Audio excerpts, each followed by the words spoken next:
السلام علیکم ورحمۃ اللہ وبرکاتہ۔ بسم اللہ والحمد للہ والصلاة والسلام علی رسول اللہ وعلی آلہ وصحبہ ومن والاه وبعد، وقال اللہ تبارک وتعالی قل ان کنتم تحبون اللہ فاتبعونی یحببکم اللہ ویغفر لکم ذنوبکم، وقال تبارک وتعالی وما آتاکم الرسول فخذوه وما نهاکم عنه فانتهوا، صدق اللہ العظیم۔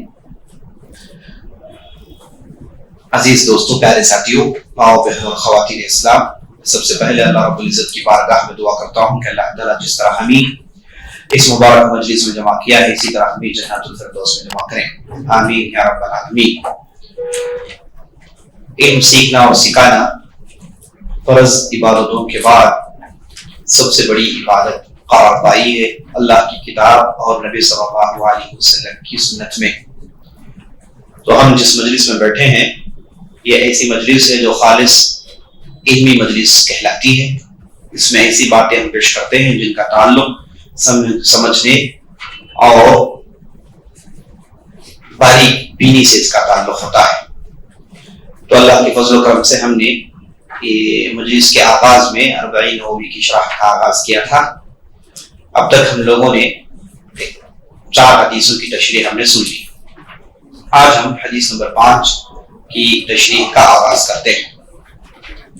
یہ حدیث کچھ اس طریقے سے ہے، عن ام المؤمنین عائشہ رضی اللہ عنہا قالت النبی صلی اللہ علیہ وسلم قال من احدث في امرنا هذا ما ليس منه فهو رد، وفي رواية من عمل عملا ليس عليه امرنا فهو رد۔ ام المؤمنین عائشہ رضی اللہ عنہا فرماتی ہیں کہ آپ صلی اللہ علیہ وسلم نے فرمایا اگر کسی نے ہمارے اس معاملے میں نئی چیز کو ایجاد کیا تو وہ ایجاد کردہ چیز مردود ہے۔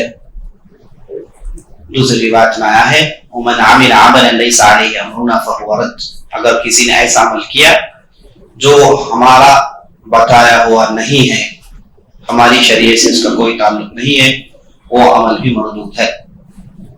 تو یہ حدیث کا ترجمہ ہے۔ اب چلیے اس کی تشریح سنتے ہیں۔ اس سے پہلے کہ تشریح سنیں، راوی کے متعلق چند باتیں جو ہمارا طریقہ ہے سنیں گے انشاءاللہ۔ اب دیکھیے، سب سے پہلی چیز جو ہم کو اس حدیث میں نوٹ کرنی ہے، ام المؤمنین کہنے کے بعد مائی عائشہ کی کنیت بیان کی گئی ہے کہ ام عبداللہ ہے، نہیں ہے، ام عبداللہ مائی عائشہ کی کنیت بیان کی گئی ہے۔ اب سب سے پہلی بات یہ ہے کہ کیا ماں عائشہ رضی اللہ عنہا کے کوئی بیٹے تھے جن کا نام تھا عبداللہ؟ کوئی نہیں تھے۔ اور ہم جانتے ہیں کنیت عام طور پر بچوں پر لوگ رکھتے ہیں۔ اگر کسی کے لڑکے کا نام عبداللہ ہے تو ان کی کنیت بنتی ہے ابو عبداللہ۔ خاص طور پر جو پہلا لڑکا ہوتا ہے، پہلی لڑکی ہوتی ہے، اس پر لوگ کنیت رکھتے ہیں، یہ عربوں کا رواج ہے۔ عربوں کے پاس نام رکھنے کے بہت سارے طریقے ہیں، اور سب سے عزت والا نام جسے لوگ پکارتے ہیں وہ ہوتی ہے کنیت۔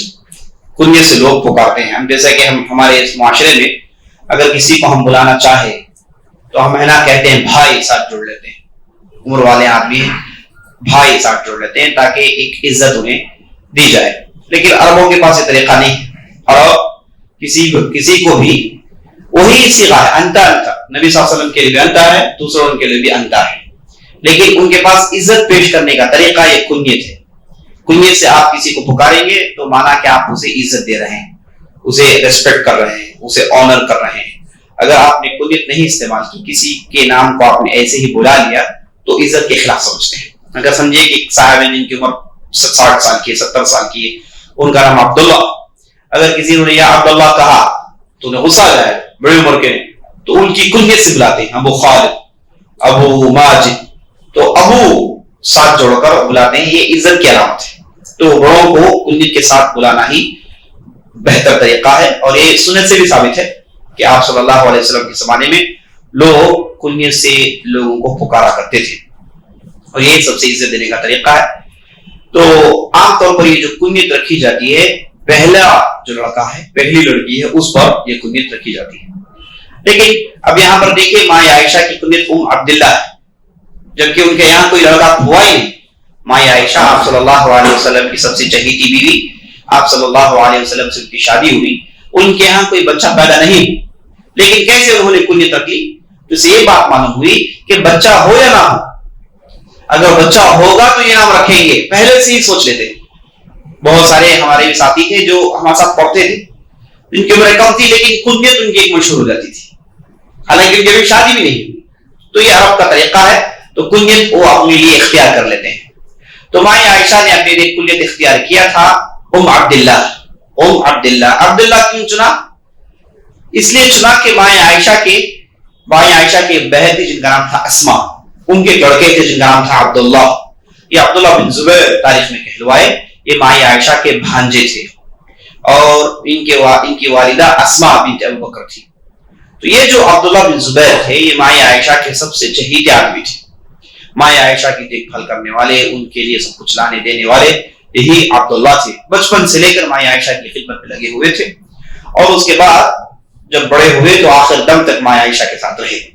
وہ دیکھ بھال کرنے والے, گھر میں اگر کوئی مرد ہونا ضروری ہوتا ہے تو یہ عبداللہ تھے جو زبیر کے لڑکے تھے. تو بہت چاہتی تھی انہیں, تو انہی کے نام پر انہوں نے ام عبداللہ رکھ لیا. واللہ اعلم. تو ماں عائشہ رضی اللہ عنہا یہ نبی صلی اللہ علیہ وسلم کے نبی بننے کے 5 سال کے بعد پیدا ہوتی ہے. ان کی پیدائش 5 بعثت نبوی, آپ صلی اللہ علیہ وسلم جب نبوت کا دعویٰ, نبوت اور رسالت کو پہلا رہے تھے, اور بعض لوگ ابیسینیا ہجرت بھی کر گئے تھے, اس موقع پر ہنگامی طور پر ماں عائشہ پیدا ہوتی ہیں, اور یہ کہتی ہیں کہ جب میں پیدا ہوئی تو اس وقت کیسی آیتیں نازل ہوتی تھی؟ ازفت الاحزفہ, الحاقہ ملحاقہ, ایسی آیتیں نازل ہوا کرتی تھی. ماں عائشہ اللہ رب العزت نے ایسا ذہن دیا تھا کہ بچپن کی باتیں یاد رکھتی تھی.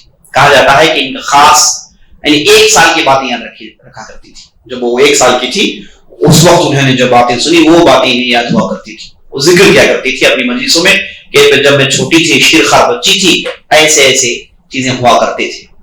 تو یہ 5 بعثت نبوی میں پیدا ہوئی, تو 7 سال تک نبی صلی اللہ علیہ وسلم مکے میں رہے, تو یہ بھی مکے میں رہی, اور ہجرت کر کے اپنے والد کے ساتھ مدینہ پہنچتی ہے. اور آپ صلی اللہ علیہ وسلم نے ان سے شادی کی مکے میں. آپ صلی اللہ علیہ وسلم کی جب چہیتی بیوی خدیجہ رضی اللہ عنہا کی وفات ہو گئی تھی, تو اس کے بعد آپ صلی اللہ علیہ وسلم نے ماں عائشہ سے شادی کی, اور جب مدینہ آئے تو یہ آپ صلی اللہ علیہ وسلم کے گھر آئی. تو آپ صلی اللہ علیہ وسلم کے جب گھر آئیں تو اس وقت ان کی عمر 9 سال کی تھی. شادی ہوئی 7 سال میں, اور جب گھر آئیں بدائی ہوئی تو اس وقت ان کی عمر 9 سال کی تھی. تو جب آپ صلی اللہ علیہ وسلم وفات پائے اس وقت ان کی عمر 18 سال کی تھی. تو 18 سال میں 9 سال آپ صلی اللہ علیہ وسلم کے علاوہ, اور 9 سال آپ صلی اللہ علیہ وسلم کے ساتھ. اور آپ صلی اللہ علیہ وسلم کی جہاں بہت ساری بیویاں تھیں, ان میں ماں عائشہ کا کچھ انوکھا درجہ تھا. آپ صلی اللہ علیہ وسلم کہتے تھے کہ جیسے کھانے میں سرید ایک سب سے بہترین غذا ہے, یہ سب غذاؤں پر فوقیت رکھتا ہے, اسی طریقے سے ماں عائشہ تمام عورتوں پر فوقیت رکھتی ہے. اور آپ صلی اللہ علیہ وسلم نے ماں عائشہ کو جنت کی بشارت دنیا میں دی. اور ماں عائشہ کہا کرتی تھی کہ میں ایسی عورت ہوں تو میرے بستر میں وہی آیا کرتا تھا, میرے بستر میں وہی آیا کرتا تھا. اور ماں عائشہ ایسی عورت تھی جن کی برات اللہ رب العزت نے قرآن میں نازل کی. جب واقعۃ الافک پیش آیا, لوگوں نے ماں عائشہ پر طعن و تشنیع کی تہمت لگائی, تو اللہ رب العزت نے ماں عائشہ کی برات آسمان سے نازل کی. سورۃ النور اس کی دلیل ہے. اور یہ کہا کرتی تھی کہ میں ایک ایسی عورت ہوں جو آپ صلی اللہ علیہ وسلم جو وفات پا رہے تھے تو آپ صلی اللہ علیہ وسلم میرے گود میں تھے, اور میں ایک ایسی عورت ہوں جن کا لعاب آپ صلی اللہ علیہ وسلم کے لعاب سے ملا آخری, چونکہ یہ مسواک چاپ کر آپ صلی اللہ علیہ وسلم کو دیتی ہے تو آپ صلی اللہ علیہ وسلم مسواک کرتے ہیں. تو ماں عائشہ یہ بھی کہا کرتی تھی کہ میں ایسی عورت ہوں جن کے گھر میں محمد رسول اللہ نے وفات پائی. اور ماں عائشہ کے گھر میں آپ صلی اللہ علیہ وسلم کی تدفین ہوئی, اور آپ صلی اللہ علیہ وسلم کے ساتھ تدفین کے بعد بھی گھر ہی میں رہی, یہاں تک کہ عمر رضی اللہ عنہ کی وفات ہوئی تو ان کی تدفین وہاں ہوئی, تو ماں عائشہ نے اس حجرے کو چھوڑ دیا. تو ماں عائشہ کی مستقل زندگی ہم نے بیان کی, لگ بھگ 15 16 17 حلقے ہیں, شاید وہ اپلوڈ بھی ہو گئے ہیں ہمارے. اس میں ہم نے ماں عائشہ کی پوری زندگی تفصیل کے ساتھ ان کی علمی دنیا, ان کی شخصی دنیا, اور ان کی پبلک لائف اور انہوں نے کیا کیا کارنامے کر دکھائے اور علم میں کیا بڑا مرتبہ تھا, علم میں تفسیر میں کیا مرتبہ تھا, فقہ میں کیا مرتبہ تھا, شعر و شاعری میں کیا مرتبہ تھا, اور اس کے بعد حدیث میں ان کا کیا مرتبہ تھا, اور اس کے بعد فتوے فتاوے میں ان کا کیا مرتبہ تھا, اور صحابہ کے درمیان کیا مرتبہ تھا. ہم نے بڑی تفصیل کے ساتھ مائیں عائشہ کی پوری زندگی بیان کی ہے. اگر کوئی تفصیل جاننا چاہتے ہیں تو ان ویڈیو کی طرف رجوع کریں, انہیں پوری تفصیل مل جائے گی انشاءاللہ العزیز. یہاں پر صرف تعارف کرنا مقصد ہے کیونکہ حدیث کی روایت ان پر ہے تو ہم نے چاہا کہ تھوڑی سی یہ وضاحت کر دیں. اور مائیں عائشہ کی جو لائف پبلک لائف تھی وہ شروع ہوتی ہے عثمان رضی اللہ عنہ کی وفات کے بعد. جب عثمان رضی اللہ عنہ کو شہید کر دیا گیا ظالموں نے, فتنہ پرستوں نے عثمان رضی اللہ عنہ کے گھر میں پھلانگ کر انہیں قتل کر دیا, اور جیسے عثمان رضی اللہ عنہ وفات پا گئے, ان شہید ہو گئے, تو علی رضی اللہ عنہ خلیفہ بنے. اور مائیں عائشہ نے علی رضی اللہ عنہ سے مطالبہ کیا کہ عثمان رضی اللہ عنہ کا خون کا بدلہ لیا جائے, سب سے پہلے کام آپ کو یہی کرنا ہے. اور علی رضی اللہ عنہ یہ کہتے رہے کہ دیکھو اما جان, معاملہ یہ ہے کہ پہلے سے بہت سارے مسئلے پیچیدہ ہیں, اور علی رضی اللہ عنہ عثمان رضی اللہ عنہ کے زمانے میں جو خاص طور پر جو الیگیشن عثمان رضی اللہ عنہ پر لگایا جاتا تھا وہ یہ تھا کہ ان کے جتنے بھی گورنرز ہیں ان کے کنٹرول کے باہر ہیں. عمر رضی اللہ عنہ کے زمانے میں ہر گورنر پورا حساب کتاب پیش کرتا تھا, کوئی آدمی ان کے قبضے سے باہر نہیں تھا, سب ڈرتے تھے. لیکن عثمان رضی اللہ عنہ جب آئے تو گورنر کیا کر رہے ہیں کیا نہیں کر رہے ہیں کوئی تفصیل عثمان رضی اللہ عنہ کے پاس نہیں تھی. طبیعتی بڑے نرم آدمی ہوا کرتے تھے, تو یہ عام طور پر لوگ عثمان رضی اللہ عنہ پر تہمت لگاتے تھے کہ یہ کیا خلیفہ ہے, گورنر کوئی ان کی بات سنتا ہی نہیں, کبھی کوئی آرڈر ایسے سنتے ہی نہیں. تو علی رضی اللہ عنہ نے چاہا کہ پہلے اس کی تبدیلی ہو جائے, مکمل تسلط مکمل کنٹرول اس گورنر پہ لا لیا جائے اور اس کے بعد اس کام کو تمام کیا جائے, کیونکہ قتل کرنے والے ایک نہیں دو نہیں بلکہ بہت بڑا مجموعہ. یہ مجموعہ مصر سے آیا تھا, کس نے قتل کیا کس نے نہیں قتل کیا کسی کو معلوم نہیں. تو علی رضی اللہ عنہ کہتے رہے کہ دیکھو انتظار کی ضرورت ہے, تھوڑا صبر کریں, ہم اسی کام میں لگے. لیکن مائیں عائشہ نے کہا کہ نہیں, فوراً لینا چاہیے. اصل میں مائیں عائشہ کو یہ ہو گیا تھا کہ محمد رسول اللہ کی بستی مدینہ کتنی مبارک بستی ہے, ایسی بستی میں مسلمانوں کا خلیفہ قتل کیا جاتا ہے اس کے ہیڈ کوارٹرز میں. تو پھر معاملہ کیا ہے, معاملہ یہ ہے کہ امت کمزور پڑ رہی ہے کہ اس کے گھر میں گھس کر اس کے خلیفے کو قتل کیا جا رہا ہے اور امت ادھر ادھر دیکھ رہی ہے. تو مائیں عائشہ کو اصل یہ پریشانی ہو گئی تھی رضی اللہ عنہا, تو انہوں نے اس بات کو بہت بڑھایا. اتفاقاً اس زمانے میں مدینے سے مکہ جا رہی تھی تو ان کے پیچھے ان کے دعوے کو سن کر بعض لوگ جمع ہو گئے. اب ان کا دعویٰ اتنی مضبوطی سے پیش کیا کرتی تھی, یہ سن کر طلحہ اور زبیر دوسرے بڑے بڑے صحابہ بھی مائیں عائشہ کے ساتھ جمع ہو گئے, اور اس کے بعد مکہ پہنچی تو ان کے پیچھے پھر لوگ جمع ہو گئے. اب علی رضی اللہ عنہ نے یہ کیا کہ مدینہ چونکہ جل رہا تھا, انہوں نے فوراً اپنا دارالخلافہ تبدیل کر لیا, انہوں نے کوفہ کو اپنا دارالخلافہ بنایا. تو پورا ایڈمنسٹریشن لے کر پوری ادارتی امور کو لے کر ادھر چلے گئے.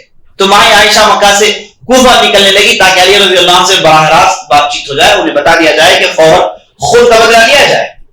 اب وہاں پہنچی تو فتنہ پردازوں نے فتنہ کیا, یہاں تک کہ جنگ جمل پیش آیا مائیں عائشہ اور علی رضی اللہ عنہ کے درمیان, اور علی رضی اللہ عنہ نے اس جنگ کو جیت لیا. اور مائیں عائشہ کے اس سوار کو پکڑنے کے بعد علی رضی اللہ عنہ نے پورے عزت کے ساتھ اہتمام کے ساتھ مائیں عائشہ کو واپس مدینہ بھیجا. اور یہ واپس مدینہ آئی تو یہ کہا کرتی تھی کہ دیکھو میں نے ایک ایسی غلطی کی جو مجھے کرنی نہیں چاہیے تھی. میں عورت تھی, مجھے نہیں چاہیے تھا کہ سیاسی امور میں دخل انداز کرتی, یہ پولیٹیکل ایشو سے مجھے کیا کرنا تھا. اور یہاں تک ان کے تعلق سے آتا ہے کہ جب وفات کے قریب آئی, یعنی اس واقعے کے 20 سال بعد معاویہ رضی اللہ عنہ کے زمانے میں آخری زمانے میں آئی تو یہ کہا کرتی تھی کہ اے کاش اس معاملے میں نہیں جا رہی تھی, اے کاش میں اس معاملے میں سر نہیں ڈالا ہوتا تو کتنا اچھا ہوتا. یہ تحسر کیا کرتی تھی, کہا کرتی تھی کہ ایسا مجھے نہیں کرنا چاہیے تھا. کب؟ یہ اس کے 20 سال کے بعد. تو مائیں عائشہ کی زندگی, پبلک زندگی اس لڑائی سے ختم ہو گئی, وہ واپس مدینہ آئی. اور اس کے بعد کے 20 سال جب یہ لڑائی میں حصہ لی اس وقت ان کی عمر 40 سال کے قریب تھی. اس کے بعد کے لگ بھگ 20 سال 25 سال انہوں نے مدینہ میں گزارے اور ان کی نشر و اشاعت میں مصروف. چاہے جو بھی بدل جائے, جو بھی سیاست کے کام ہو جائے, جو بھی خلیفہ بن جائے, جو بھی امیر بن جائے, ان سے کوئی لینا دینا نہیں تھا. یہ اپنے گھر میں رہتی تھی اور لوگوں کو خوب تعلیم دیا کرتی تھی، اور ان کے شاگرد ایسے نکلے اللہ اکبر جنہوں نے علوم کی ابتدا کی. ان کے شاگرد جن کا نام بلکہ ان کے بھانجے بھی ہیں، عروہ بن زبیر رضی اللہ عنہ کے لڑکے عبداللہ بن زبیر کے بھائی، یہ سب سے پہلے آدمی ہیں جنہوں نے تاریخ میں کتابیں لکھی، سیرت میں کتابیں لکھی.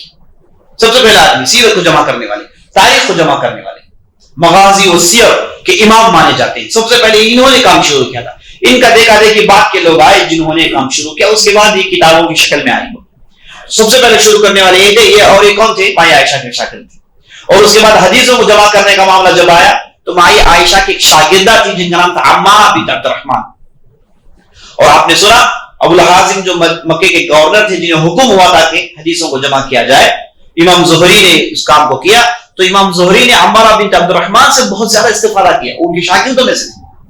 تو مائی عائشہ نے ایسے لوگوں کو تیار کیا جو آگے چل کے اسلامی علوم کا بیڑا انہوں نے اٹھایا اور ساری دنیا کو علوم پہنچے. تو غیر معمولی عورت تھی.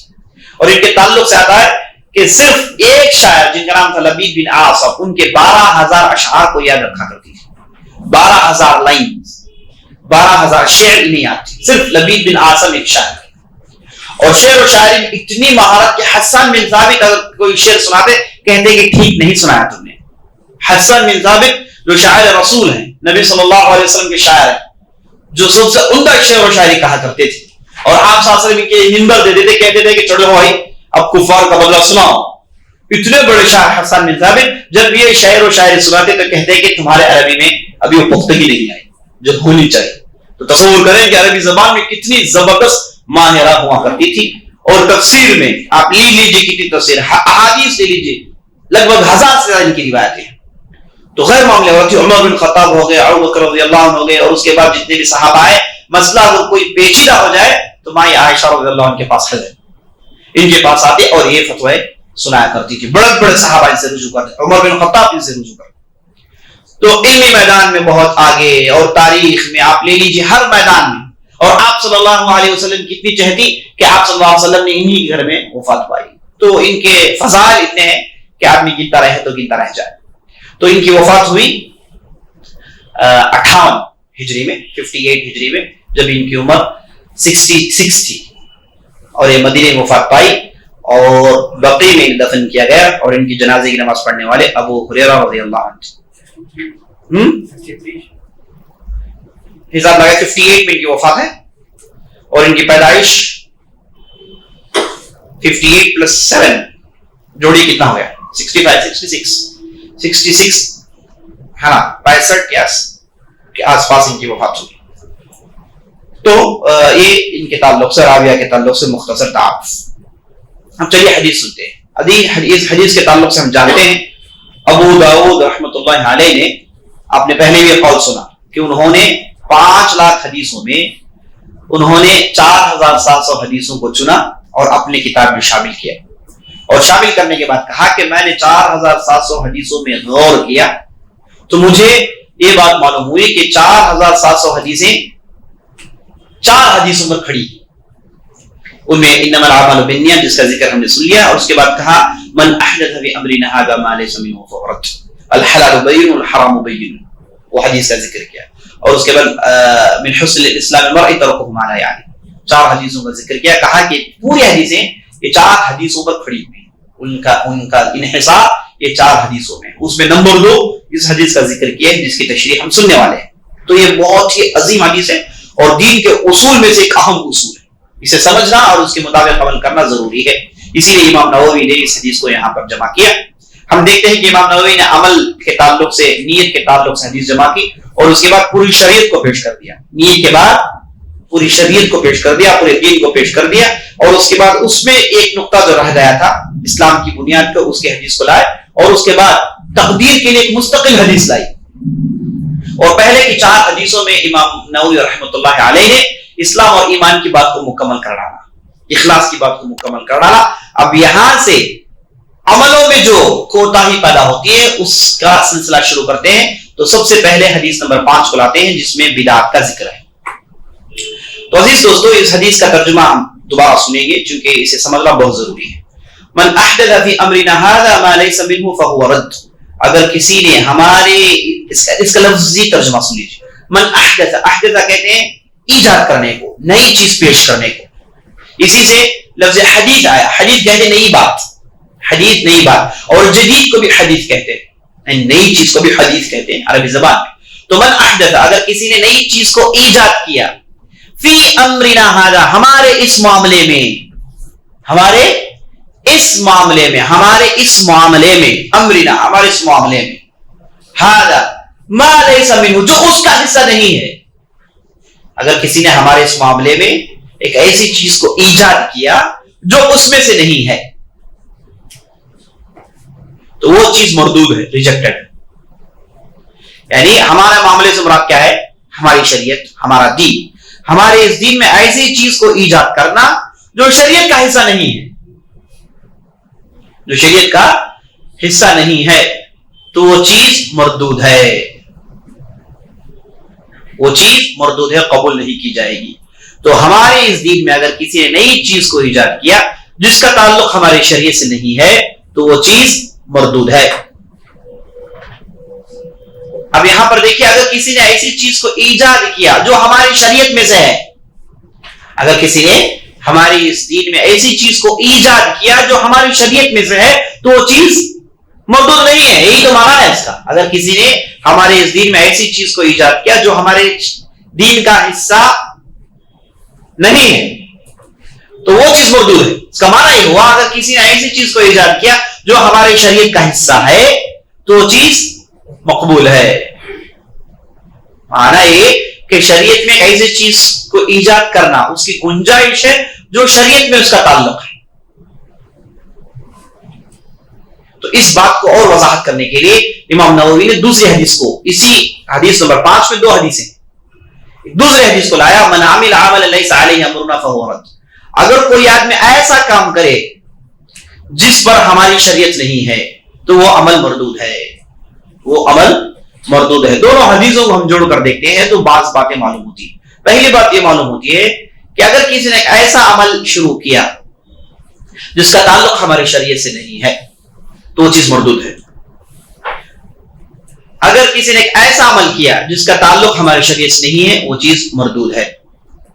تو اس دوسری بات یہ معلوم ہوتی ہے کہ اگر کوئی ایسا عمل جو شریعت سے متقید ہے، شریعت نے اسے اپنے اندر لیا ہے تو وہ چیز جائز ہے، تو وہ چیز جائز ہے. ایسی چیز جسے شریعت نے اپنے شروط میں، اپنے قیود میں، اپنے کانسٹرینٹس میں داخل کیا، وہ ایسی چیزیں جائز ہیں.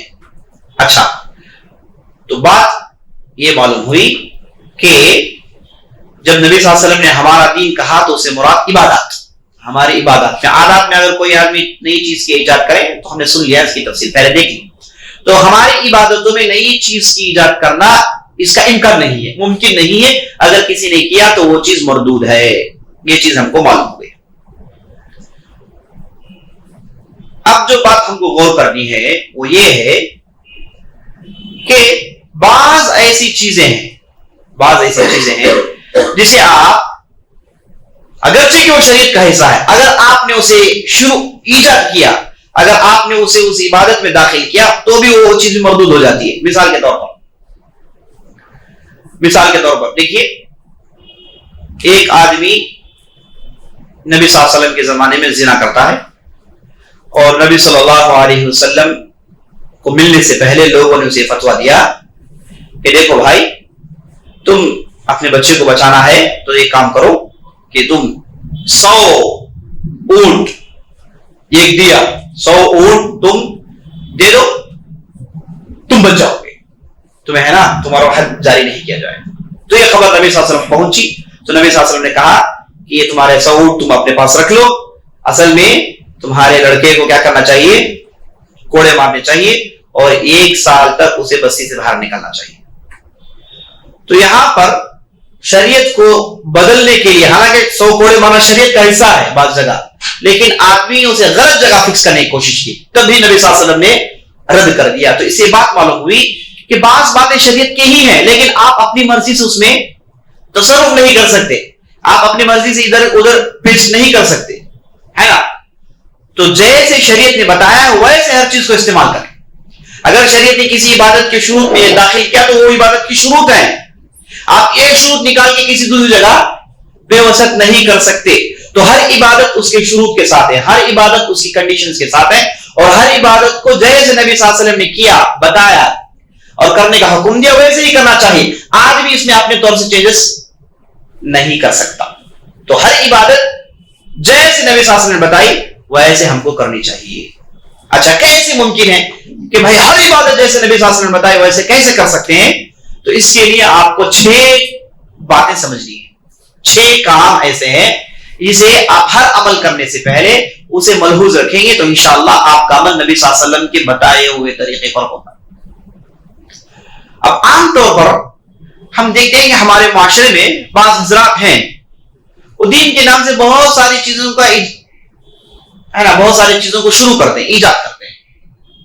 جب ہم یہ کہتے ہیں کہ بھائی یہ چیز اسلام میں نہیں ہے تو فوراً یہ کہتے ہیں کہ ہم تو ادھر سورہ فاتحہ ہی تو پڑھ رہے ہیں نا, ہم تو یہاں اللہ کا ذکر ہی تو کر رہے ہیں نا, ہم تو قرآن ہی تو پڑھ رہے ہیں, ہم تو نبی صلی اللہ علیہ وسلم کی تعریف ہی تو بیان کر رہے ہیں, یہ کیسے بدعت ہو جائے گی, یہ کیسے چیز بدعت ہو جائے گی. بس سمجھ میں آئے. مثال کے طور پر بعض لوگ میلاد النبی مناتے ہیں, آپ کہیے کہ بھائی یہ شریعت میں اس کا کوئی دخل نہیں, یہ تو نئی چیز ایجاد کر رہا ہے, تو جواب میں کہیں گے کہ بھائی نبی صلی اللہ علیہ وسلم کی تعریف ہے, اس میں کیا قباحت ہے؟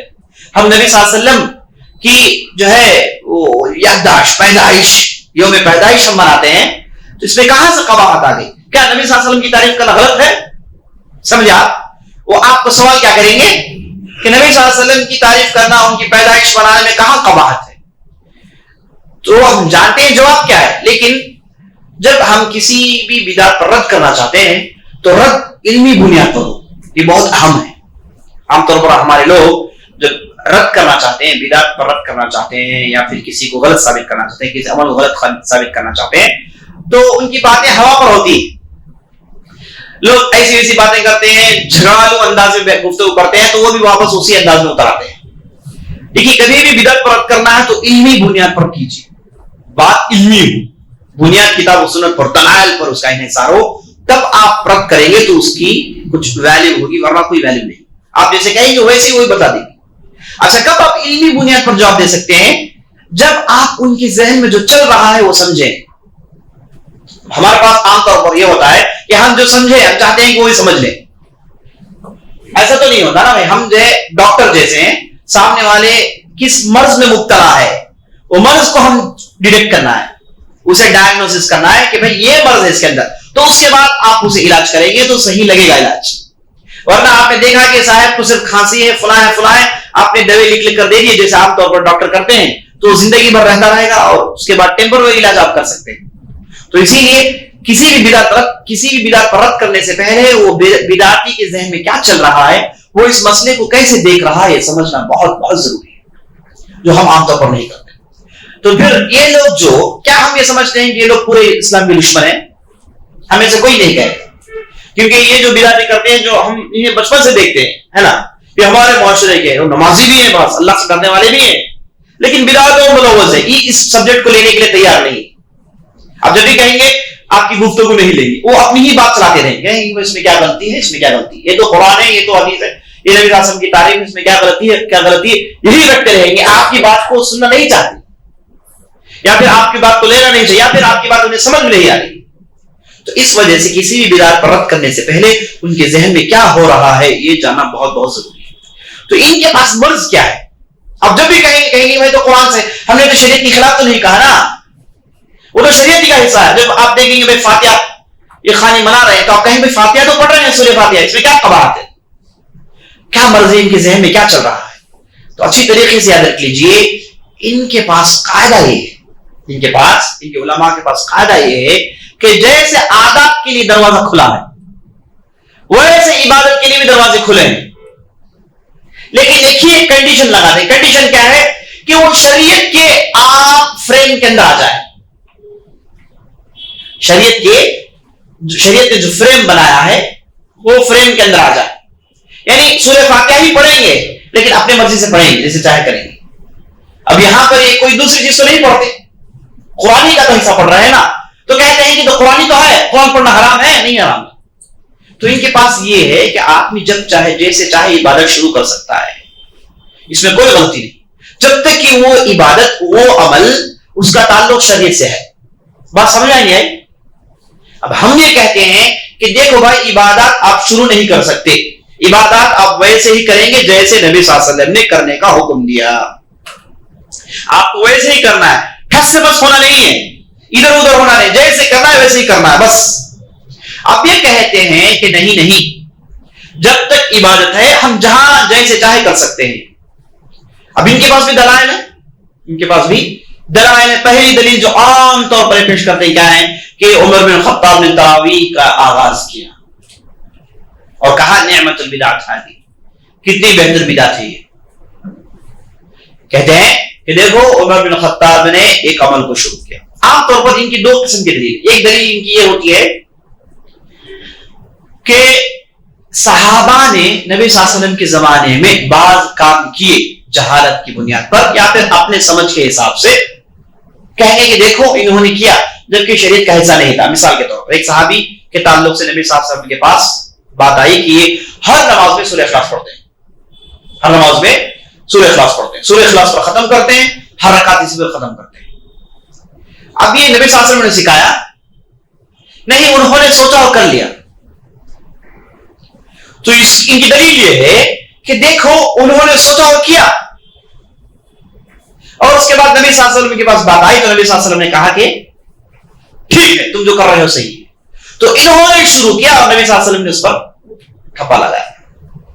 اور اسی طریقے سے جیسے ایک صحابی جن کا نام عدی بن حاتم تھا, جب اللہ تعالیٰ نے کہا, جب نبی صلی اللہ علیہ وسلم نے کہا کہ بھائی روزہ, اس اللہ نے کہا قرآن میں کہ جب روزہ شروع کریں جب آپ کو سفید دھاری نظر آ جائے ہے نا, حتی یتبین الخیط الابیض من الخیط الاسود من الفجر, روزے کا آغاز کب ہوتا ہے کہ آپ کے پاس دو دھاریاں ہیں, جو کالی دھاری سفید دھاری نظر آ جائے تو آپ کا روزہ شروع ہے. تو انہوں نے کیا کیا, اپنے تکیے کے نیچے دو دھاگے رکھ لیے اور تکیہ ہٹا ہٹا کر دیکھنے لگے, اور جیسے ہی دھاگے نظر آنے لگے تو انہوں نے کہا کہ چلو میرا روزہ شروع ہو گیا. اور بعد میں نبی صلی اللہ علیہ وسلم بات پہنچی تو نبی صلی اللہ علیہ وسلم نے کیا کہا کہ وہ دھاگے نہیں, دھاگے اصل فجر کی بات اللہ رب العزت کر رہا ہے.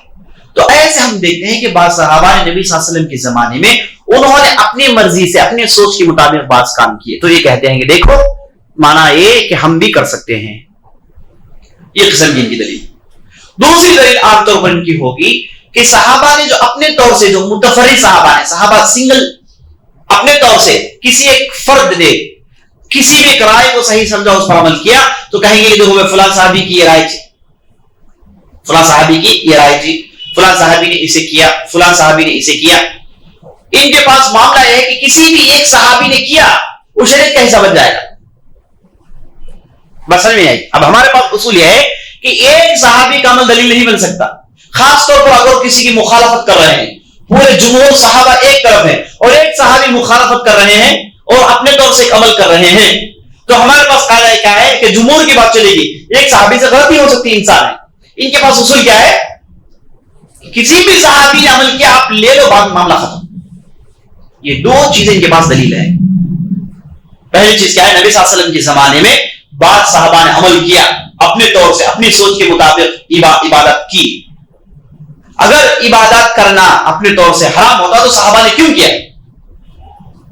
نمبر دو دلیل کی کیا ہے, کسی بھی ایک متفرد صحابی نے اپنے طور سے ایک متفرد عمل کیا. ان کے پاس قاعدہ ہے کہ صحابی کسی بھی صحابی کو مان کے چلو آپ ہدایت میں ہیں. دو عام طور پر اس کی بنیاد پر انہوں نے قاعدہ کیا بنایا کہ عبادت آپ جیسے چاہے شروع کیجیے, کوئی بات نہیں, لیکن یہ شریعت کے عام فریم کے اندر ہوں, شریعت کے عام فریم کے اندر ہوں. یہ پوری باتیں میں نے, یہ ان کے دلائل میں نے کتاب البدعات طاہر القادری سے لیا ہے. یہ نا یہ دلائل اسی کی کتاب کے, کتاب البدعات ایک صاحب نے کتاب لکھی, مؤلف کا نام طاہر القادری, مشہور ہیں پاکستان کے. تو انہوں نے اپنی کتاب میں پوری کتاب, کتاب البدعات ہے, یعنی بدعات کی کتاب کے نام سے اتنی موٹی کتاب انہوں نے لکھی ہے, لیکن کوئی بدعت کا ذکر ہی نہیں. تو میں نے کہا کہ بدعت کا نام, کتاب کا نام اصل میں کیا ہونا تھا, کتاب الدفاع عن البدع. ایسی کتاب جو جتنی بھی بدعتیں ہیں ان کا ڈیفینڈ کر رہی, وہ نام ہونا چاہیے. کتاب البدعات تو اصل جو کتاب ہے اس کے خلاف ہے, وہ کتاب میں کسی بھی بدعت کو انہوں نے مضمون ٹھہرایا ہی نہیں. جتنی بھی بدعتیں انہوں نے سب کا انہوں نے ڈیفینڈ کیا ہے اور اسی چیز کو بیان کیا ملخص طور پر, جسے میں آپ کے سامنے بیان کیا. اب رد کیا ہے, رد بالکل آسان ہے. کوئی بھی صحابی کوئی بھی عمل اپنے طور سے کرتا ہے تو دین کا حصہ نہیں بنتا جب تک کہ نبی صلی اللہ علیہ وسلم اس پر ریکگنائزیشن نہیں ڈالتے. اب وہ صحابی نے سورہ اخلاص پڑھا, وہ کب ہمارا دین کا حصہ بنا؟ جب نبی صلی اللہ علیہ وسلم کے سامنے مسئلہ پیش آیا, نبی صلی اللہ علیہ وسلم نے کہا کہ ٹھیک ہے. تو نبی صلی اللہ علیہ وسلم پھر اختتام ہو رہا ہے. عدی بن حاتم نے جو عمل کیا تو نبی صلی اللہ علیہ وسلم نے بتایا کہ صحیح عمل کیسے ہونا چاہیے. تو صحابہ انسان ہونے کی حیثیت سے بعض باتیں اپنے طور سے کر لیتے ہیں اور نبی صلی اللہ علیہ وسلم انہیں ریکٹیفائی کرتے رہتے ہیں, درست کرتے رہتے ہیں. تو جو نبی صلی اللہ علیہ وسلم نے کیا وہی ہمارے لیے دلیل ہے. جو نبی صلی اللہ علیہ وسلم نے کیا وہی ہمارے لیے دلیل ہے. صحابہ کی غلطیاں دلیل نہیں ہو سکتی. اور خاص طور پر اسی وقت ذہن بن رہے تھے, اسی وقت شریعت مکمل ہو رہی تھی. اور اس کے بعد ایک کرنے والے کون دیکھیے کبار صحابہ ہیں. کیا عمر بن خطاب نے ایسا کیا؟ کیا ابی بن کعب نے ایسا کیا؟ کیا زید بن ثابت نے ایسا کیا؟ نہیں. یہ صحابہ کے نام بھی نہیں معلوم ہے نا. اب یہ جو اخلاص سورہ اخلاص کا معاملہ, کون صحابی تھے ہم نہیں جانتے. مشہور صحابی نے, یعنی علماء صحابہ میں سے نہیں تھے. اور عدی بن حاتم ابھی اسلام قبول کیے تھے, 8-9 ہجری میں انہوں نے اسلام قبول کیا. اب نئے آدمی تھے, انہوں نے جو سمجھا انہوں نے کیا. تو یہ جو صحابہ نے اپنے سوچ سے جو کام کیے جسے لوگ دلیل کے طور پر پیش کر رہے ہیں, وہ صحابہ کبار و صحابہ میں سے نہیں ہے. اور اس کے بعد وہ چیز دین کا حصہ نہیں بن سکتی جب تک کہ نبی صلی اللہ علیہ وسلم نے انہیں ریکگنائز نہیں کیا ہو. تو ہمارے پاس سورہ اخلاص اب اگر کوئی پڑھتا ہے تو کہیں گے کہ جائز ہے. کیوں؟ نبی صلی اللہ علیہ وسلم نے اسے صحیح قرار دیا. اس وجہ سے جائز نہیں کہ فلاں صحابی نے کیا, بس نہیں. تو نبی صلی اللہ علیہ وسلم کا ریکگنائزیشن ہی ہمارے لیے دلیل ہے. ان کا عمل کرنا ہمارے لیے دلیل ہو نہیں سکتا. اور اس کے بعد یہ کرنے والے کون تھے؟ نئے جو اسلام میں داخل ہوئے, ابھی اسلام میں آئے, ابھی شریعت ان کے ذہن میں انہیں بات سمجھ نہیں آئی اور شریعت کے احکامات مکمل بھی نہیں ہوئے. اچھا, اس کے بعد عمر بن خطاب کا, عمر بن خطاب نے جو کہا لوگوں کو جمع کیا تراویح میں اور کہا کہ نعمت البدعۃ. کیا عمر بن خطاب کو بدعت کے تعلق سے نہیں معلوم تھا؟ بلکہ وہ ایسے آدمی ہیں جنہوں نے بدعت کی جڑ کو کاٹ دیا. کہیں پر بھی بو باس آئی تو اسے جڑ سے اکھاڑ دیتے تھے. لوگ بیت رضوان کے جھاڑ کے پاس جمع ہو جاتے تھے حدیبیہ میں, حج کے لیے جاتے. حدیبیہ میں ایک جھاڑ تھا جہاں نبی صلی اللہ علیہ وسلم نے 3000 صحابہ سے بیعت لی تھی. وہ جھاڑ عمر بن خطاب کے زمانے میں تھا. اور عمر بن خطاب نے دیکھا کہ لوگ آ رہے ہیں اور اس جھاڑ کے پاس بیٹھ رہے ہیں, یہاں سے برکت حاصل کر رہے ہیں. کہتے ہیں کہ وہ جھاڑ ہے جس کا ذکر قرآن میں ہے. تو عمر بن خطاب کو معلوم ہوا تو کہا کہ فوراً اس جھاڑ کو اڑا دیا گیا. یعنی بدعت کے وہ باس کوئی پسند نہیں کرتے. اور جب گئے حجر اسود کے پاس دیکھا کہ لوگ ٹوٹ پڑ رہے ہیں حجر اسود پر, تو عمر بن خطاب نے کیا کہا, میں جانتا ہوں کہ تم پتھر ہو, تم نہ فائدہ پہنچا سکتے ہو کیا نقصان پہنچا سکتے ہو. یعنی لوگوں کو سکھا رہے ہیں کہ ہو سکتا ہے کہ نہیں یہ لوگ آئے ہوں وہ سمجھے کہ اس پتھر میں کچھ ہے, تو بتا رہے ہیں کہ دیکھو ہمارا شریعت اس سے محفوظ ہے, اس پتھر سے کچھ فائدہ کچھ نقصان نہیں ہے. میں صرف اس وجہ سے چھوڑ رہا ہوں کیونکہ محمد رسول اللہ نے چھیا ہے. تو عمر بن خطاب ایسی ہستی ہیں, کیا انہیں بدعت کے اصول نہیں معلوم تھے؟ کیا شریعت میں نئی چیز کو ایجاد کرنا نہیں معلوم تھا؟ معلوم تھا انہیں بالکل معلوم تھا. وہ اس تعلق سے غافل نہیں تھے. تو پھر عمر بن خطاب نے کیوں تراویح کی نماز کا آغاز کیا؟ اور ان کے پاس دلائل ہے. اور نبی صلی اللہ علیہ وسلم نے 5 دن تراویح کی نماز پڑھی, جانتے ہی نہیں جانتے, ہم جانتے ہیں. نبی صلی اللہ علیہ وسلم نے 5 راتیں تراویح کی نماز پڑھی اور اس کے بعد کہا کہ بھائی کہیں فرض تو نہ ہو جائے, امت پر مشقت ہو جائے. تو آپ صلی اللہ علیہ وسلم نے اسے چھوڑ دیا.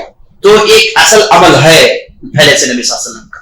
اور دوسرا, پہلے سے لوگ پڑھ رہے ہیں مسجد میں, الگ شکل میں مسجد میں لوگ پڑھ رہے ہیں. عمر بن خطاب آتے دیکھتے کہ لوگ کوئی 2 جماعت کھڑی ہے, 3 جماعت کھڑی ہے, ایک ہی مسجد میں مختلف جماعت لوگ پہلے سے پڑھ رہے ہیں. تو اس کے بعد نبی صلی اللہ علیہ وسلم نے اپنی امامت میں لوگوں کو جمع کیا تھا. تو الگ پڑھنا ہے پہلے سے, اور ایک امامت کے پیچھے پڑھنا پہلے سے ہے. تو ابوبکر رضی اللہ عنہ چونکہ مصروف تھے, ان کے 2.5 سال پورے لڑائی میں گزر گئے, انہیں اس تعلق توجہ کرنے کا موقع ملا ہی نہیں. تو عمر بن خطاب آئے تو عمل کا دور آیا, تو انہوں نے فوراً کہا کہ اسے سسٹمائز کرنا چاہیے. تو انہوں نے فوراً سسٹمائز کیا, کہا تمیم الداری کو کہ آپ امامت کریں گے, پیچھے لوگوں سے کہا کہ تم پیچھے نماز کے لیے کھڑے ہو جاؤ. کتنے رکعت پڑھائے الگ مستقل بحث. تو اس وقت امام عمر بن خطاب نے جو کہا نعمت البدعۃ ہذی, یعنی یہ نیا عمل کتنا اچھا ہے, نیا عمل کتنا اچھا ہے. یہاں پر بدعت سے مراد نیا ہے, اور قرآن نے بھی کئی جگہ بدعہ, وما كنت بدعا من الرسول, اللہ نے کہا نبی صلی اللہ علیہ وسلم کے تعلق سے کہو کہ وما كنت بدعا من الرسول, میں کوئی نیا رسول نہیں ہوں, میرے پہلے بھی رسول آ کر گیا, میں کوئی نیا آدمی ہوں, نئی شریعت لے کر نہیں آیا ہوں میں. تو وہاں پر لفظ استعمال ہوا بدعہ. تو عربی اعتبار سے لفظ بدعہ استعمال کرنے میں کوئی قباحت نہیں. عربی اعتبار سے, عربی لینگویج میں با عین دال کسی بھی نئی چیز کو کرنے کو کہتے ہیں. اور عربی اعتبار سے اسے استعمال کرنے میں کوئی قباحت نہیں، قرآن نے بھی استعمال کیا، آپ دیکھ رہے ہیں. تو اس بنیاد پر عربی لینگویج کی بنیاد پر عمر بن خطاب نے اسے کیا، ورنہ عمر بن خطاب نے بدعت کو، وہ گمراہ والی بدعت وہ ذکر بالکل نہیں کر رہے ہیں. عمر بن خطاب ایسے کر ہی نہیں سکتے. اب تیسری بات یہ ہے کہ عمر بن خطاب کو پہلے سے محمد رسول اللہ نے ریٹ دیا تھا، علیکم بسنتی و سنت الخلفاء الراشدین المہدیین، یہ حدیث میں آنے والی ہے انشاءاللہ، کہ آپ پر نبی صلی اللہ علیہ وسلم کی سنت واجب ہے، کرنا ہی کرنا ہے، اور ساتھ ساتھ خلفاء راشدین کی بھی سنت کا آپ کو کرنا ہے. تو عمر بن خطاب خلفاء راشدین، انہیں پہلے سرٹیفکیٹ بھی ہے کہ وہ دین میں کچھ کرے تو سنت کے طور پر لوگ اسے اپنا سکتے ہیں، لیکن کسی بھی خلیفے کو آپ دیکھیں گے نہیں کہ انہوں نے کوئی نئی بدعت، نئی عبادت کو شروع کیا، ہرگز نہیں کیا، بلکہ پہلے سے اس کا بیس تھا، پہلے سے اس کے لیے گراؤنڈ تیار ہو گیا تھا، تو اس کے بعد انہوں نے اس میں تھوڑا سا اسے ڈائیورٹ کیا اور اسے شکل دی بس. اب عثمان رضی اللہ عنہ کے تعلق سے آتا ہے کہ انہوں نے جمعے میں دوسرا اذان شروع کیا. اب لوگ پوچھتے ہیں کہ بھائی اذان کی عبادت ہے، کیسے عثمان بن عفان کیسے شروع کر سکتے ہیں؟ ان کے لیے کیسے جائز ہو گیا کہ اذان شروع کریں؟ تو کیا عثمان رضی اللہ عنہ ایسے ہی شروع کر دیا؟ نہیں، ان کے پاس دلیل تھی. یہ پورے خلفاء راشدین، پورے علماء تھے، دین کی بنیادوں کو سمجھتے تھے، ان کے ہر عمل علمی عمل تھا. تو عثمان رضی اللہ عنہ نے کیا کیا کہ نبی صلی اللہ علیہ وسلم کے زمانے میں یہ عام عمل تھا کہ آپ صلی اللہ علیہ وسلم اذان نہ کہ صرف نماز کے لیے بلکہ لوگوں کو بیدار کرنے کے لیے دیا کرتے تھے. رمضان کے راتوں میں آپ صلی اللہ علیہ وسلم جیسے ہی سحر کا وقت شروع ہو گیا تو اذان دیتے تھے، ہے نا، اور بلال رضی اللہ عنہ اس کے بعد جیسے سحر کا وقت ختم ہو گیا تو عبداللہ بن ام مکتوم اذان دیتے تھے. اور صحابہ کہتے ہیں کہ دونوں اذانوں کے درمیان 50 آیتوں پڑھنے کا فاصلہ ہے. یہ ٹائم انہیں بتایا جاتا تھا کہ اس میں آپ سحر کر لیں، کیونکہ عبادت میں اتنے مصروف رہتے کہ کبھی کبھار فجر کی اذان ہو جاتی، اس کے بعد کھانے کے لیے موقع نہیں ملتا. تو انہیں بیدار کرنے کے لیے ایک پہلے سے اذان دے دی جاتی اور انہیں بتایا جاتا کہ بھائی دیکھو سحر کا وقت شروع ہو گیا ہے، اب چلو کھا لو، اب اپنی عبادت میں رہو. جیسا ابو بکر صدیق کے تعلق سے آتا ہے کہ جیسے اذان سنتے دوڑ کر آتے گھر میں اور دروازہ دھڑلے سے کھولتے ہیں، کہتے ہیں کہ کچھ کھانے کے لیے ہے، پینے کے لیے پیتے ہیں، اس کے بعد عبداللہ بن مکتوم اذان دے دیتے ہیں. تو اتنا کم فاصلہ ہوتا ہے. تو اب نبی صلی اللہ علیہ وسلم یہاں پر اذان کو استعمال کیا کس لیے؟ بیدار کرنے کے لیے، لوگوں کو الرٹ کرنے کے لیے کہ بھائی وقت آ گیا ہے. کون سا وقت آ گیا ہے؟ سحر کا وقت آ گیا ہے. تو عثمان رضی اللہ نے کہا کہ نبی صلی اللہ علیہ وسلم کے زمانے میں جمعہ کی نماز ہوتی تھی اور جمعے کی اذان ہو جائے تو اس کے بعد ٹرانزیکشن حرام ہے، لوگ حرام کھائیں گے. اب نبی صلی اللہ علیہ وسلم کے زمانے میں بستی چھوٹی تھی، ایک اذان ہو گئی، سب معلوم ہو گیا، جو بھی بازار تھے بند ہو گئے اور اس کے بعد لوگ نماز پڑھ جاتے تھے، یہ عام رواج تھا. لیکن عثمان رضی اللہ عنہ کے زمانے میں تو ایسا نہیں تھا، بازار بڑے ہو گئے، بڑی تعداد میں لوگ آ گئے. صرف مغیرہ بن شعبہ کے 1000 غلام تھے، تصور کریں آپ کتنی بڑی تعداد مدینے میں آ گئی ہوگی اور بازار میں لوگ مصروف ہیں. اب اذان دے دی جائے تو سب کی تجارتیں خراب ہو جائیں گی.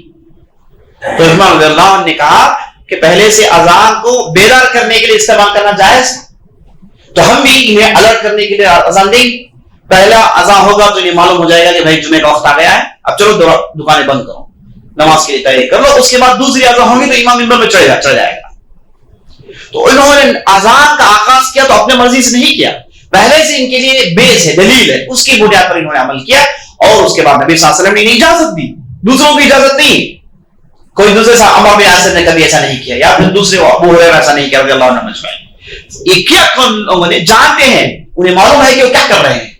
یہ اجازت ہے، میں خلیفہ ہوں، راشد ہوں، مجھے اجازت ہے کہ میں کوئی چیز ایجاد کروں اور لوگوں کو اسے سنت ٹھہراؤ اور لوگ اس پر عمل کریں. اور انہوں نے ایسے ہی نئی چیز ایجاد نہیں کی، جانتے ہیں اصول کیا ہے، تو انہوں نے پہلے سے بعض چیزیں تھی اور ضرورت پر انہوں نے اسے ایجاد کیا.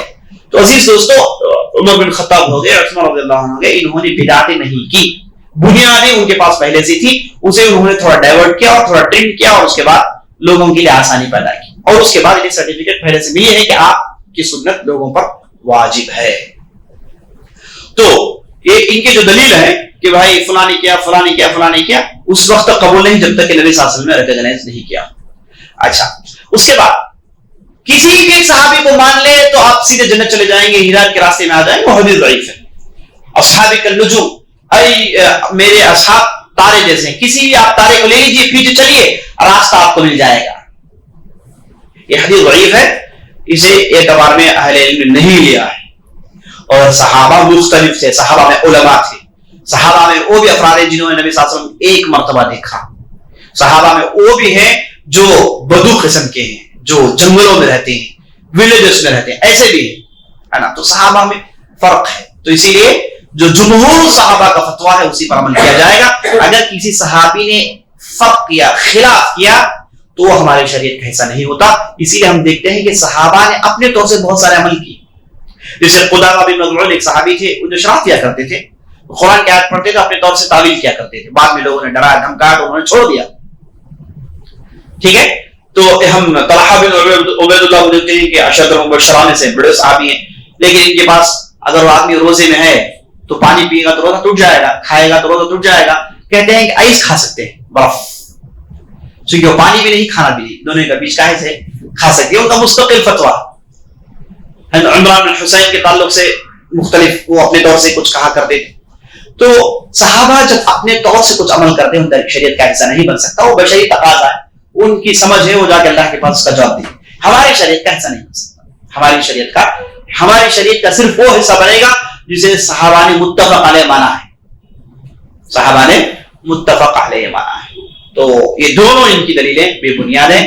اور اس کے بعد ان کے پاس بدعت کیا ہے؟ ٹھیک ہے بھائی, بدعت کی گنجائش نہیں.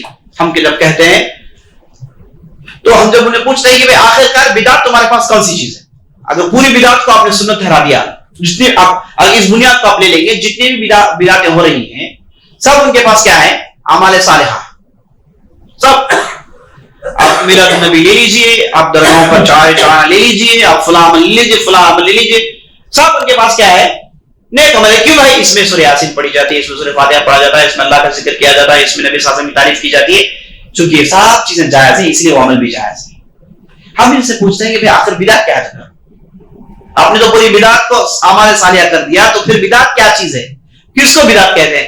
کہتے ہیں کہ بدعت وہ ہیں جیسے عثمان رضی اللہ عنہ کے زمانے میں شروع ہوئے, عبداللہ بن سبا نے شروع کیا, جیسے بعد کے لوگوں نے, جیسے شیعہ ہو گئے, خوارج ہو گئے, یہی بدعت ہے. ورنہ ہمارے معاشرے میں بدعت نہیں ہے.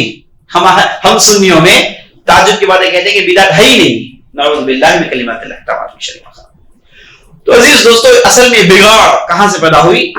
یہیں سے کہ عبادت چاہے جیسی بھی ہو آدمی کر سکتا ہے, اس کی چھوٹ ہے.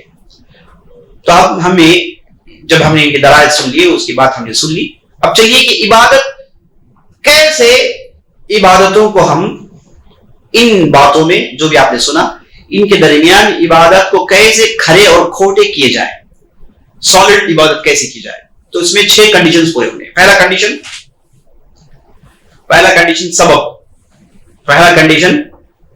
سبب.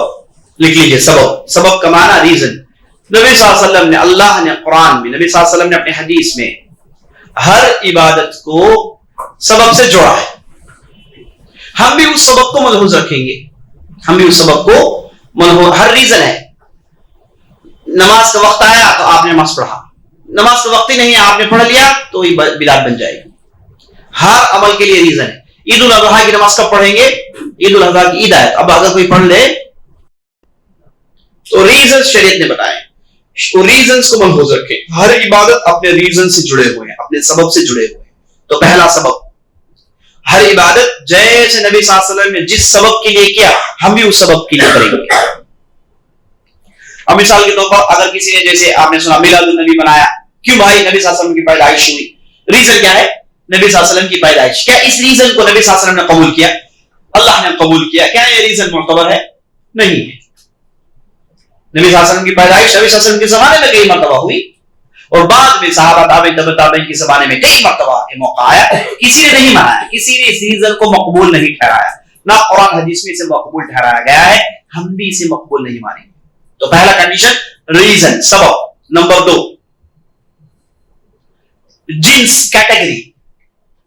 ہر عبادت کی اس کی کیٹیگری ہوتی ہے, عبادتوں میں اسی کیٹیگری بتائی جاتی ہے, اس کیٹیگری کو ویسے ہی ملحوظ رکھیں. جنس جسے عربی میں کہتے ہیں, جنس کیا مطلب؟ اب دیکھیے قربانی دینے کے لیے کون سے جانور مقرر ہیں؟ اگر کسی نے گھوڑے کی قربانی دے دی مقبول ہے, کسی نے زیبرا کی قربانی دے دی مقبول ہے. زیبرا کھانا جائز ہے کہ نہیں جائز؟ جائز ہے. گھوڑا کھانا جائز ہے کہ نہیں جائز؟ جائز ہے. اگر کسی نے گھوڑے کی قربانی دے دی چلے گا, نہیں چلا, کیونکہ یہ کیٹیگری کو نبی صلی اللہ علیہ وسلم نے صحیح نہیں قرار دیا. قربانی کے لیے اونٹ, گائے, بکری, یہ تین میں سے ایک ہونا چاہیے. نبی صلی اللہ علیہ وسلم نے تین ہی کو ملحوظ رکھا ہے, تو ہم بھی اسی چیز کو ملحوظ رکھیں گے. تو کیٹیگری, ہر عبادت کی کیٹیگری کو دیکھی جائے, جیسے جس عبادت کو جس کیٹیگری میں کی گئی ہم بھی اسی کو اسی کیٹیگری میں کریں گے, اسی جنس میں ہو. نمبر 3, السبب والجنس والقدر. جس کوانٹٹی میں نبی صلی اللہ علیہ وسلم نے کیا اسی کوانٹٹی میں ہم کریں گے. جس کوانٹٹی کو نبی صلی اللہ علیہ وسلم نے بتایا اسی کوانٹٹی کو ہم بھی اختیار کریں گے.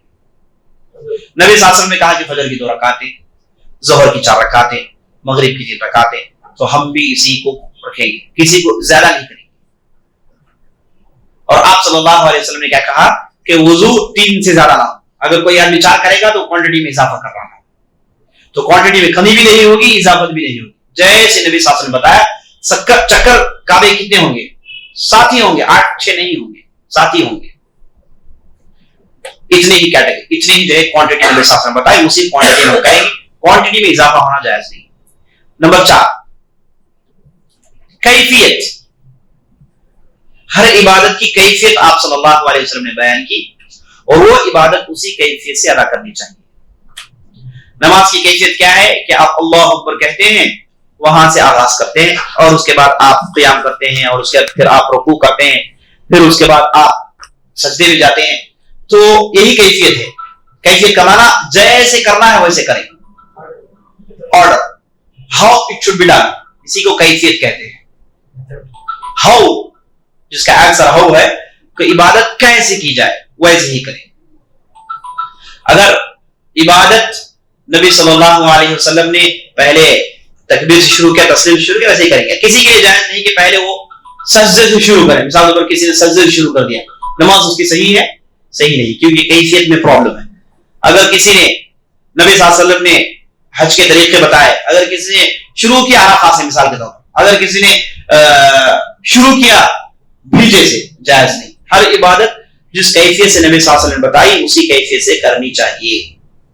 یہ ہو گیا نمبر 4. نمبر 5, زمانہ.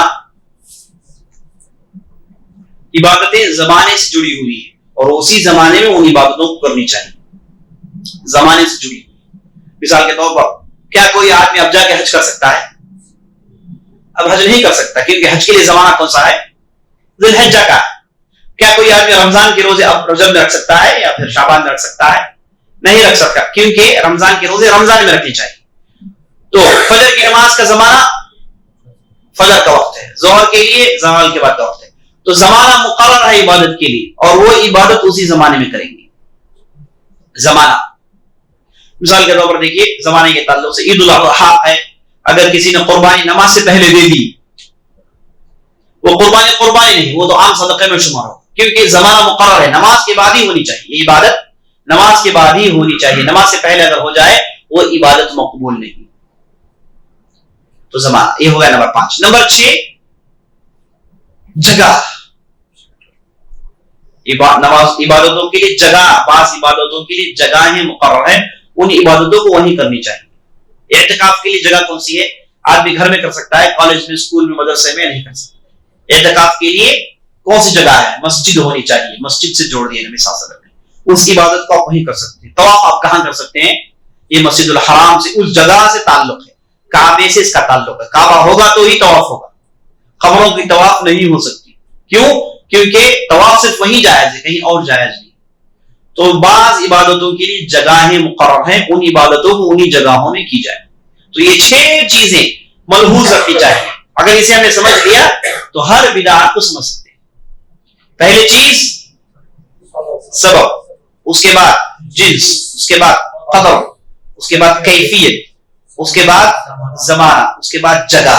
یہ 6 چیزوں کہ ہر عبادت اسی سے متعلق ہو. اب میں آپ کو چند مثالیں دوں گا, آپ بتائیے کہ اس میں کون سا شرط مار کھا رہا ہے.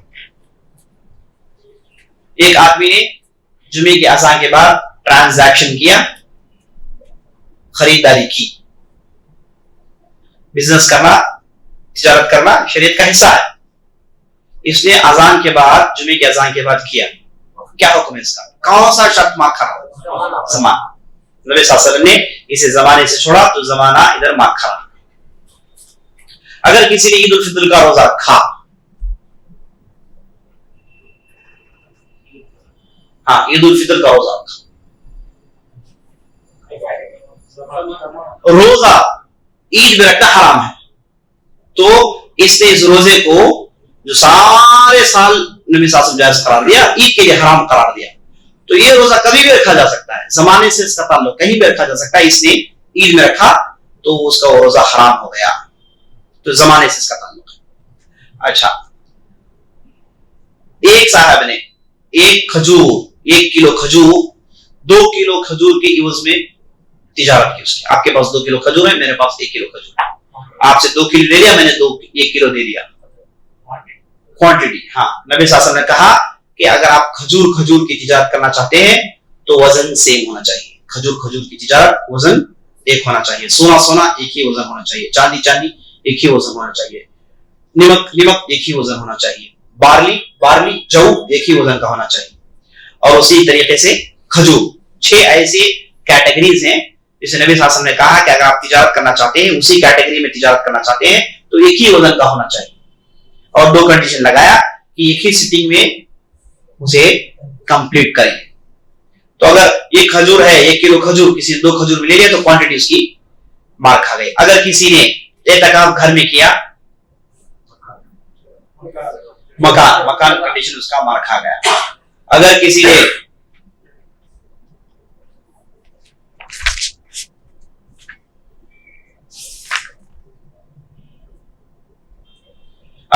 اپنی بیوی کو طلاق دیا حیض میں، اہل علم سے طلاق البدعی کہا، بدعی طلاق کہا. کیوں؟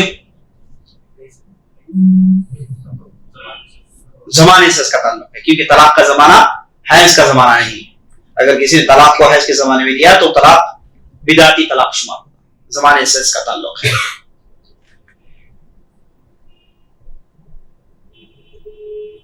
اگر کسی نے کسی عورت سے شادی کی بغیر ولی کے، جائز ہے شادی؟ ہے بغیر ولی کی شادی جائز ہے.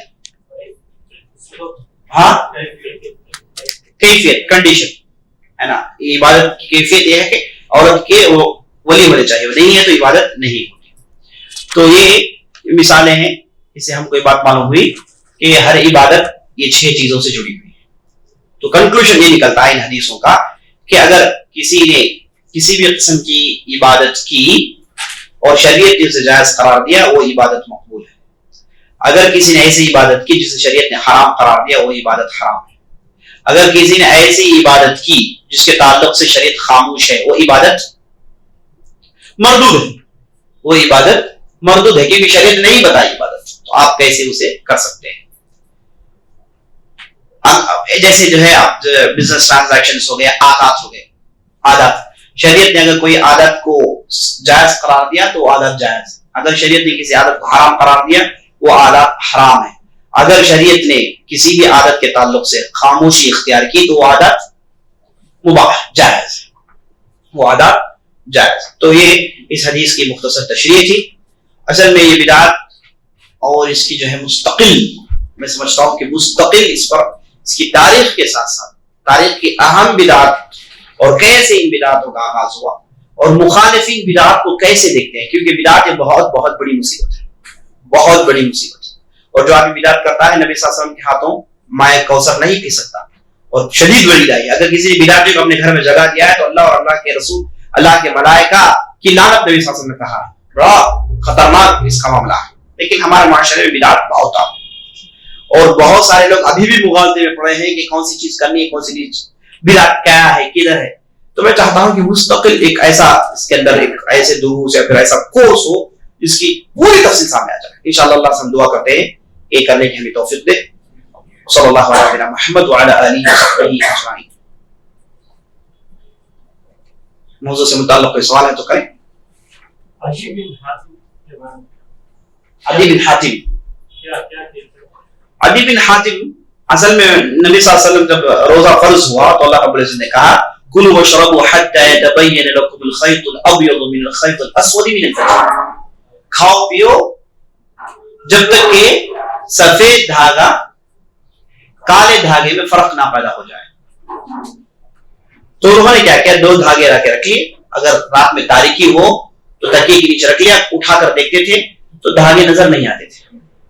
جب صبح ہو گئی, روشنی پھیل گئی تو دھاگے نظر آئے. تو وہ کیا کرتے تھے, جب تک دھاگے نظر نہیں آتے تب تک کھاتے پیتے تھے. تکیا اٹھا کر دیکھتے, دھاگے نظر آئے, نظر آ گئے تو کھاتے تھے.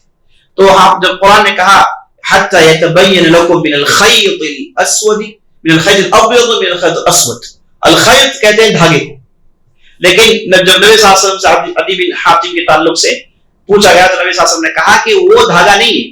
دھاگے سے مراد جب فجر طلوع ہوتا ہے تو اصل میں پہلے کرن نکلتی ہے دھاگے کی شکل میں. پہلے کرن نکلتی ہے دھاگے کی شکل میں, پھر چلی جاتی ہے. پہلے ایک دھاگا نکلتا ہے ایسے بالکل دھاگے کی شکل میں, اسے کہتے ہیں فجر کاذب. اسے کہتے ہیں فجر کاذب. اسی لیے دیکھیں فجر صادق لکھا ہو, فجر صادق ہے تو پھر فجر کاذب ہونا چاہیے. ہاں یہی فجر کاذب ہے, آ کر چلے جائے گا, اسی لیے جھوٹ کہتے ہیں. لوگ اسے دیکھ کے فجر سمجھ جاتے ہیں, غلط ہے, جھوٹا فجر ہے. اس کے بعد کیا ہوتا ہے, یہ ہوگا آپ کو بالکل ورٹیکل شکل میں, جھوٹا ہوگا. ایک اس کے بعد روشنی شروع ہوگی جو آپ کو ہاریزونٹل پھیلے گی, اسی کو کہتے ہیں فجر صادق. تو اللہ رب العزت نے اصل میں یہی کہا کہ بھائی ایک دھاگا آئے گا, اس کے بعد کا دھاگا آئے گا, اس کے بعد سے آپ اس حد تک کھا سکتے ہیں. وہ ہو جائے اس کے بعد نہیں کھا سکتے. تو نبی صلی اللہ علیہ وسلم نے عدی بن حاتم کے اس فعل کو سمجھایا, تو اس کے بعد انہیں بات سمجھ میں آئی.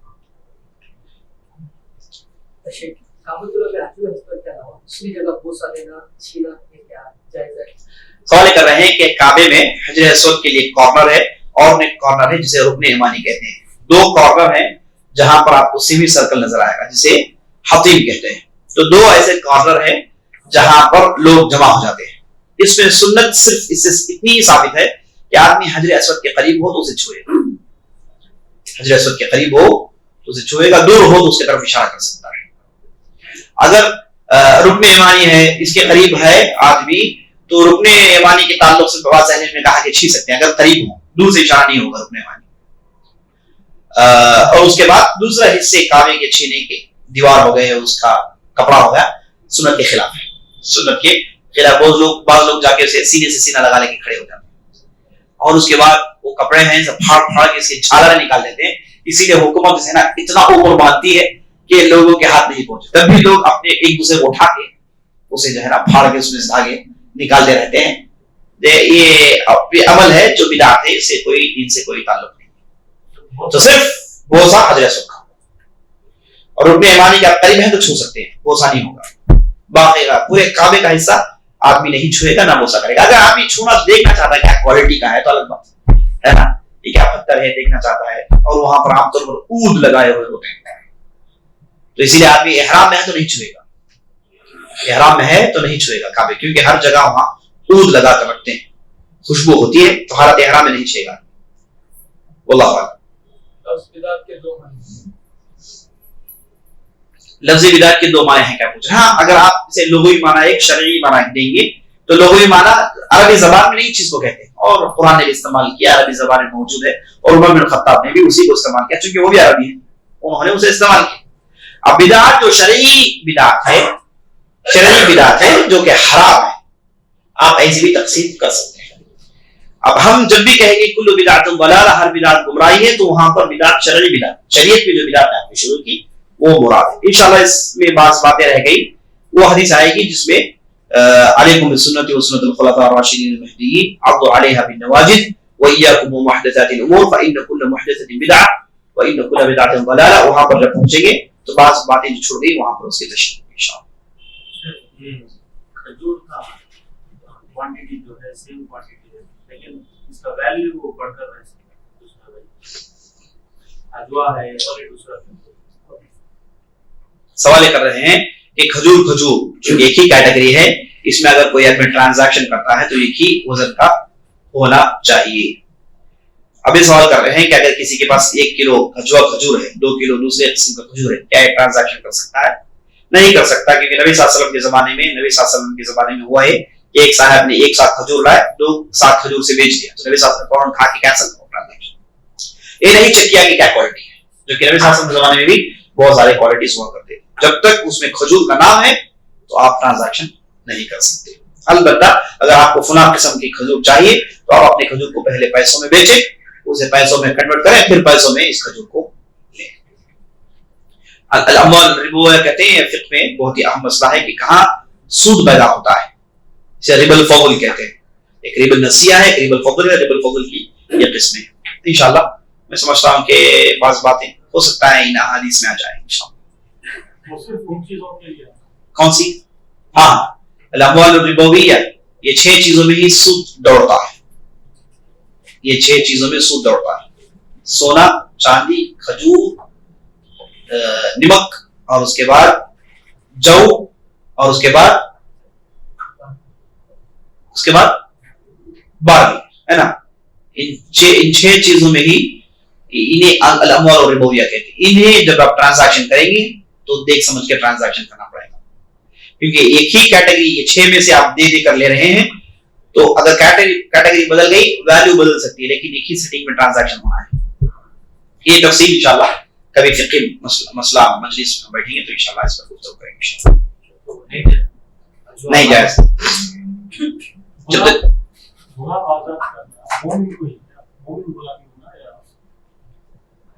نہیں, بعض سوال کر رہے ہیں کہ غلام آزاد کرنا ہمیشہ مومن ہونا چاہیے. اگر آپ کے پاس مومن ہے تو اسے فضیلت دیں گے, ورنہ بعض کفاروں کے لیے رقبۃ مؤمنہ کا ذکر آیا ہے. خاص طور پر اگر جہاد کے میدان میں آپ نے کسی کو غلطی سے قتل کر دیا, کسی مومن کو آپ نے غلطی سے قتل کر دیا کافر سمجھ کے, تو اس کے لیے شریعت نے کہا کہ آپ کو بھی ایک مومن غلام رہا کرنا ہے, وہاں پر کنڈیشن. ورنہ عام طور پر تحریر رقبہ, غلام کو رہا کرنا ہے. تو جہاں کہیں بھی عام ہے تو ہم مومن دیجیے, کافر دیجیے, وہ رہا کیجیے آپ کی مرضی. جہاں مومن رقبہ کہا گیا وہاں مومن دینا پڑے گا. واللہ اعلم.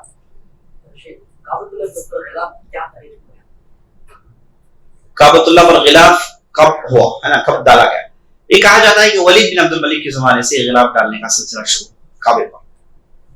اس کے بعد اس کے مختلف مراحل آئے اور اس کے لیے مستقل لوگ پیدا ہوئے, مستقل اس کے لیے محنتیں ہوتی ہیں. اور آج بھی کسوۃ الکعبہ کمپنی ہے, شریکۃ کسوۃ الکعبہ, وہاں پر صرف یہ سال بھر اس کعبے کے اس غلاف کو تیار کرتے ہیں. سال میں ایک مرتبہ اسے عرفہ کے دن بدلتے ہیں, یہی کام.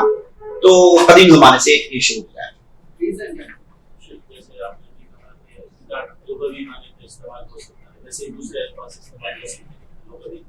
کیسے؟